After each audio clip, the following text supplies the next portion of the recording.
So, what is the update for 9 CBSE for this academic year?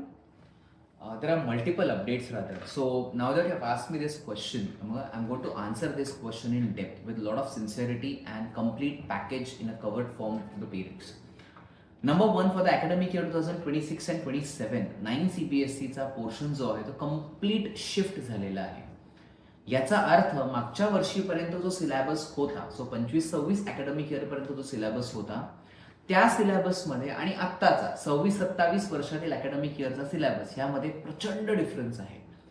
सगळे subjects, maths, science, including English, SST, त्यातला democratic politics असेल, economics असेल, प्रचंड डेप्थमध्ये केलेला आहे.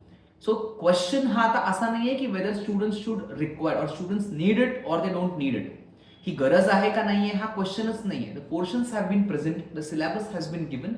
It is we who should work upon it in the most feasible manner. So syllabus डेप्थमध्ये आहे ही क्लिअर गोष्ट आहे. नुसता डेप्थमध्ये नाहीये तर एक कुठेतरी मी असं म्हणतो थोडंसं textbooks could have been better in terms of detailed descriptions of the concepts. So my observation is that जे थिओरिटिकल सब्जेक्ट्स आहेत त्या सब्जेक्ट्समध्ये कॉन्सेप्ट्स त्यांनी दिल्यात सगळ्या. So each and every subtopic is covered, each and every subpoint is clear, but unfortunately description, that is the explanation in the textbook, is very much cut short. So obviously स्टुडंट्सला ह्या concepts इतक्या नवीन आहेत की suddenly त्यांना फक्त presentation of that is not going to help them out. As a class, as a mentor, it is our responsibility, it's a moral responsibility that we cover up those topics in detail. So ज्याला आपण म्हणतो with the textbooks but giving them an overall gist of the information. So मराठीमध्ये खूप छान concept आहे ज्याला आपण म्हणतो अवांतर त्यांना नॉलेज ह्याबद्दलचं देणं खूप गरजेचं आहे. And that is where I think class should be investing the time. So आमचा पण तोच आत्ता कम्प्लीट फोकस आहे. कुठेतरी we believe parents should understand this concept, this thing very well, की पोर्शन्स हे इझी केलेले नाहीयेत. मुलांना समजून सांगायला, मुलांना ती कॉन्सेप्ट डेप्थमध्ये जायला, plus getting things done from them is a big process and that will take some time everybody. हा number first very important part.